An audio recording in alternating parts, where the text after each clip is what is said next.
Hello everybody, good afternoon. I'm Emily Rao with ABC News Live, and we are here today to have a conversation with the folks from ADAPT to talk about everything that happened yesterday with the Senate Health Bill and the fallout from it so far. So a lot of you know and saw the video of all the protests on Capitol Hill, people being carried out and arrested. We have some of those folks who were arrested right here with us. So I want to take you around the circle as we sort of start up this conversation. As I mentioned, everybody here is involved with the ADAPT organization, really a grassroots, and I'll have you explain this better for me in a minute, group that's fighting for rights of those who are disabled. So we're going to get to chat with all of these people here, and I want to start with you, Bruce, and if you could just introduce yourself and then tell us a little bit more about ADAPT. And to start off, you were one of the folks that were arrested yesterday. Yes, I was. I was arrested yesterday, and I'm an organizer with ADAPT. Okay. So one of the national organizers, and ADAPT is a national grassroots group community of activists who are working to end the institutional bias and ensure that all Americans with disabilities have the right to live in the community and have the same access to liberty and life that is promised under the Declaration of Independence and guaranteed under the Constitution. We were founded in 1983 Wow. to put lifts on buses, and I joined the group in 1986 to fight to put lifts on buses in Rochester, New York. Wow. So in 1990, when we got the ADA, we pivoted from fighting to get lifts on buses to fighting to ensure that we were all free. And now, why is this issue, this latest bill from the Senate, why was this one of those, hands down, we're going to be out there, we're going to organize something? Well, okay, so the thing that underpins our right to live in the community is Medicaid. It pays for the services and supports we need. So when you think about life and liberty, the medications we use to stay alive are paid for by Medicaid. The durable medical equipment we use, like the wheelchairs and scooters and such, come to us from Medicaid. The personal assistance services, the people who help get us out of bed, into bed, toilet, eat, all of those tasks, that's all paid for by Medicaid. So when people hear that the Senate is wanting to cut Medicaid by billions and billions of dollars, they're concerned literally for their lives and their freedom. So that's why we felt like it was important to put our bodies on the line, because our lives are literally on the line. Yeah, and I'll go to you, Kings, to explain more about that. I want to know about your experience yesterday, if you don't mind just sort of walking us through it. It sounds like it was quite the day for you all. Sure. So Raquel and I walked to the Metro around 9. We got there at about 10. There were a bunch of us that were organized outside. We met everyone in Upper Senate Park, and we kind of split off into two groups, and we went in through two different entrances of the Dirksen Senate building? Dirksen and Hart. Yeah, Dirksen and Hart. Okay. So we were all kind of meeting in front of Mitch McConnell's office, and we had what was called a die-in, where it's people with disabilities are literally dying because their services are going to be or have been taken away. And so there were 43 of us arrested yesterday, and we all organized outside of Mitch McConnell's office, went into his office, laid on the ground, and things started picking up. Media started arriving. You were all the way in his office. I was directly outside of his office, immediately to the left. Wow. I was one of the people, I do have a larger scooter, so I was told to block the door. No one can get in, no one can get out. We are a peaceful organization, so we don't believe in violent action, so it was a non-violent arrest. We don't resist, but we don't help them arrest us either. But we were arrested and held for, I think, a little over 10 hours in the Capitol Police building without accessible bathrooms, which was really unfortunate. But it was an incredible experience, and I think it's gotten people's attention that people with disabilities are going to die if we don't change a lot of the drafts that are in the bill right now. Yeah, what did that feel like when you all were arrested? I mean, did you assume that that's what would happen? Oh yes, I think going into that, you get preempted to say, do you want to be arrested or not? And it is an active choice, and you say yes or you say no. And normally the first call for arrest, like we are about to arrest you, the people who don't want to be arrested leave, and those are normally our victors who work on media, who work on getting everyone out of prison or jail afterwards. But at the same time, it is a choice. You say, okay, we are willing to be arrested for our freedom, for the rights of people with disabilities, in the U.S. and then globally. Right. And we actually had explicit conversations about who could get out of their chairs, get on the ground, who felt that that would be safe, because we didn't want anyone to sustain, no reason to go sustain serious injury. Sure. So we have people who are frail physically, who could experience real harm. So those folks tended to stay in their chairs, but other folks made the decision to go to the ground and be basically dragged out by the police. Wow, very powerful images that came out of that protest. Did you imagine that it would get to, and you, Kara, were in charge of the social media aspects of it, as you saw these pictures and the videos and you all were experiencing it, did you expect it to get to that level? Not at all. I don't know what anybody else expected. I knew that we were going to get media coverage. I knew that Bruce especially was hoping for, he said before we all gathered, he was saying, oh, we're going to get New York Times. Finally, we're going to get New York Times. And I think we did get New York Times.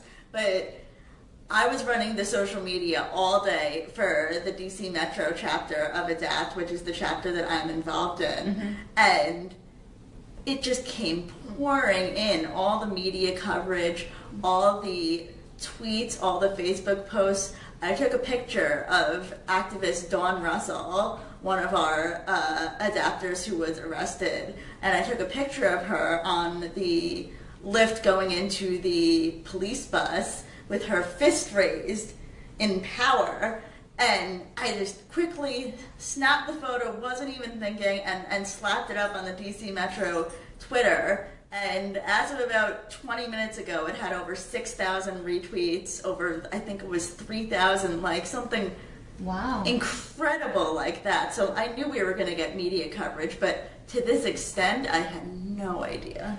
We did expect, though, that we would be dragged. I mean, you go into someone's office. Right. Basically, you're going to be arrested.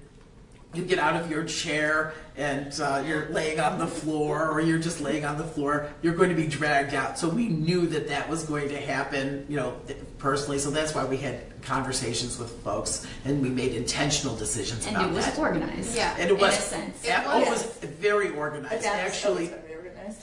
yeah, no, we put a lot of people underestimate us because we're people with disabilities. Really? We put a lot of thought into these actions, into how they work and how they play out. So this was actually a very thoughtful plan that was developed in short order, about a day in terms of the logistics, but it was brilliantly executed by a group of disciplined people with disabilities. The one thing that we didn't actually plan was the draft of the bill came out the same day that we were planning this action. And so just by serendipity, we planned this event, in advance, and it's just the timing was absolutely impeccable in that regard.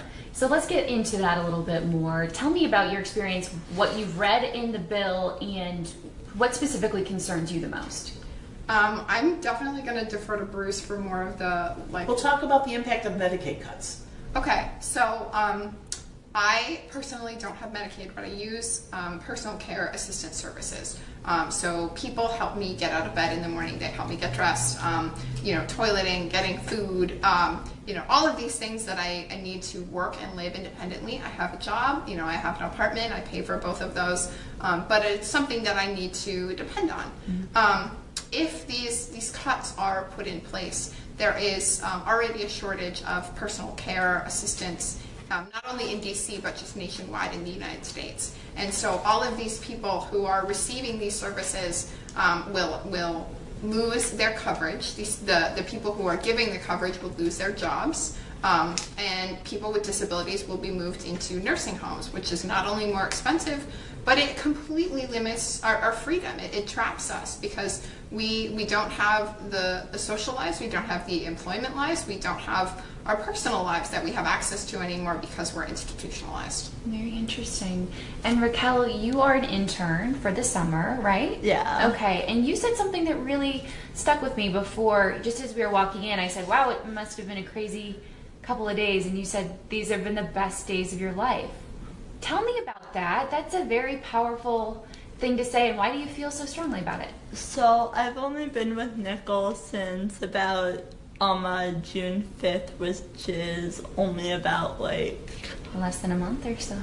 Less than a month or so. And every single day has just been filled with such adventure and such passion, and And like the day before Adapt, I got to see Bernie Sanders and people who are really trying to advocate for the healthcare bill not to pass, which is something really important to me, because if this is passed, my brothers and sisters with disabilities will die.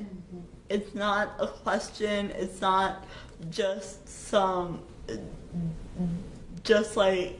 something like I mean, people will die if this is passed, and that's what really drove me to participate in this. And do you think that what you guys organized yesterday, what do you expect to be the outcome of that? I mean, do you consider it, we reached our goal, our work here is done, or what's next for all of you guys?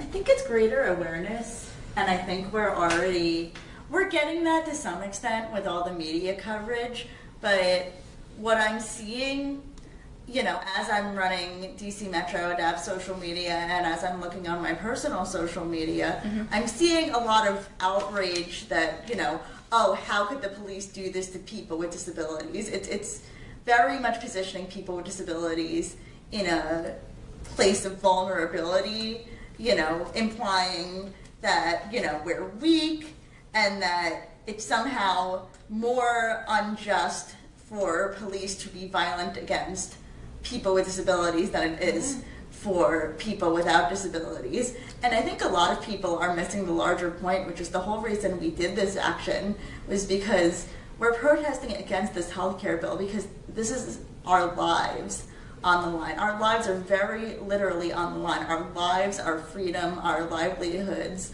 our ability to work, our ability to afford the medications and durable medical equipment like wheelchairs and scooters that we need. You know, if you want to be outraged at somebody, please be outraged at the politicians who are writing this bill, who are going to try and pass this bill, who are voting for this bill. Please contact your senators and tell them not to vote for this bill. How would it affect you personally, if you don't mind sharing? For me, I'm like Kings. I do not currently use Medicaid. I am exploring the option of buying into Medicaid. I'm currently ensnarled in the process of trying to get off Social Security benefits and Medicaid, because now that I'm working full-time, I've been working for the National Council on Independent Living full-time since January, and because I work full-time and I don't need personal care attendance, I have the luxury of not needing those services. So I'm trying to get off SSI, and they're making it very complicated for me. But I am looking into the option of a Medicaid buy-in as soon as I am done dealing with the bureaucracy of SSI, because private insurance does not cover durable medical equipment like my scooter. I am fortunate that my parents are middle class and we didn't have a ton of money growing up, but we were in a position that we were able to, my first scooter I got when I was 16 years old, and that was paid for by a local charity in my hometown on Long Island. So we are very grateful for that. And then when I got the job here, my last scooter was 8 years old, it was falling apart, and my parents said, we don't feel comfortable having you move 4 hours away with a scooter that's this old. So they actually bought this scooter for me out of pocket. But as I grow older, my disabilities are changing, my muscles are changing, my bones are changing. I have more complicating conditions on top of my physical disability, and I'm really starting to need a wheelchair that has more support, that's more durable. So that's an option I need to look into in the next couple of years, but private insurance will not pay for that, especially for me, because I do not need a wheelchair in the house. I can walk in the house. And for some crazy reason, insurance thinks that if you don't need a wheelchair in the house, you don't need a wheelchair at all, because, you know, if I didn't have a wheelchair, I wouldn't be able to be here. I wouldn't be able to live on my own. I wouldn't be able to go to work. I wouldn't be able to work full time. I wouldn't be able to socialize because my ability to walk is very limited and my balance is very tricky.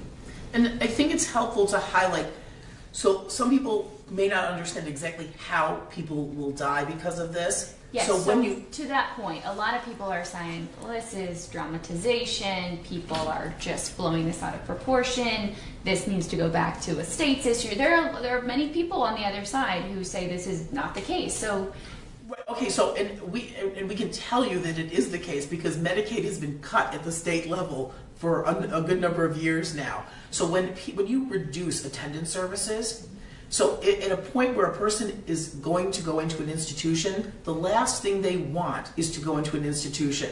So folks say they'll figure out how to do it on their own, but they figure it out by going without the personal assistance they need, which means they get pressure sores or decubiti that become infected. They get urinary tract infections and go septic, which means they go into the hospital, which creates cost as well, but they die. So people with disabilities die from those secondary conditions because they don't get the care they need.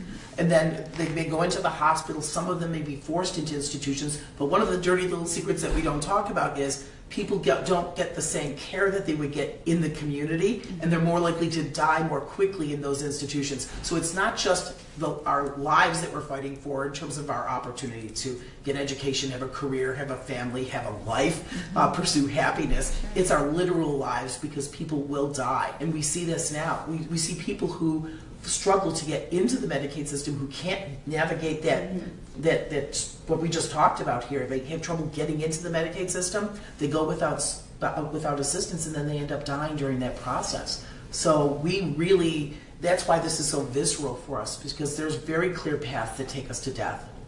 And even broadening out the scope of this a little bit, you guys are very involved, very organized. You have chapters all over the country, from what I understand. But just generally speaking, there are so many millions of Americans who are fed up with this situation, with this town where we are right now, and with this whole healthcare situation, and they feel overwhelmed and just don't know what to do.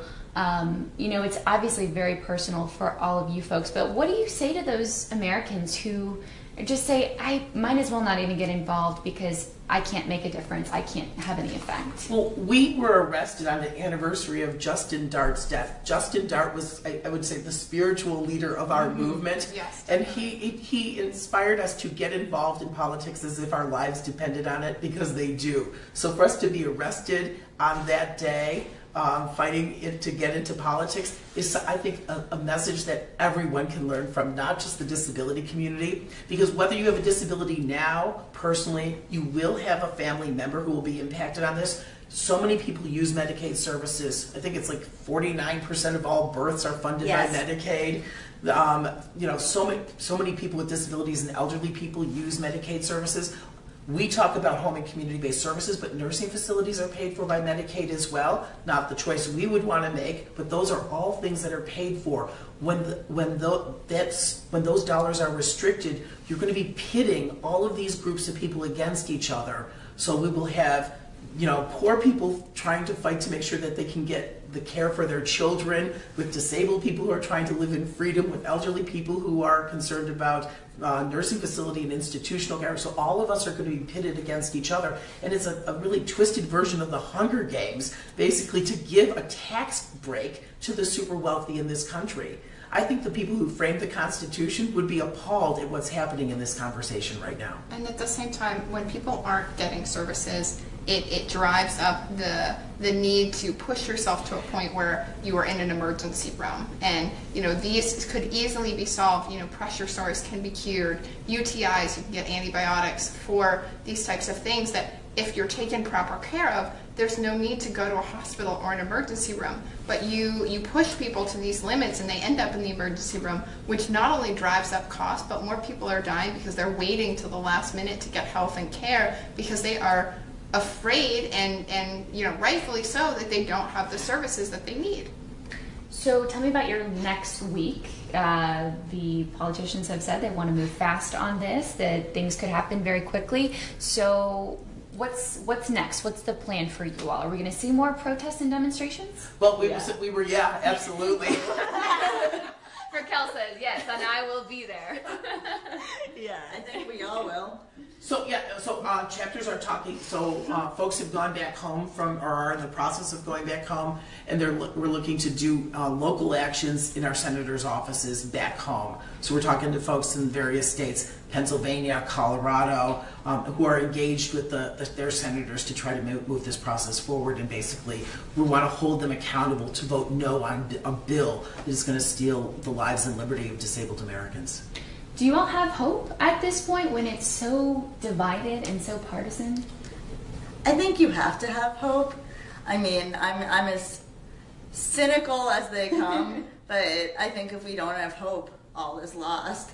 You know, if we don't have hope, we might as well just give up right now, and that's not going to happen. And if we didn't have hope, we wouldn't have gone and arrested. You are here today now because we made a story and we made it happen, and we're trying to get the issue out. So, from 24 hours ago, to right now, it just pushes you along a little bit more and a little bit more. And so, not only do I think we have hope, but we have resilience that we can make a difference. Yes. Mm-hmm.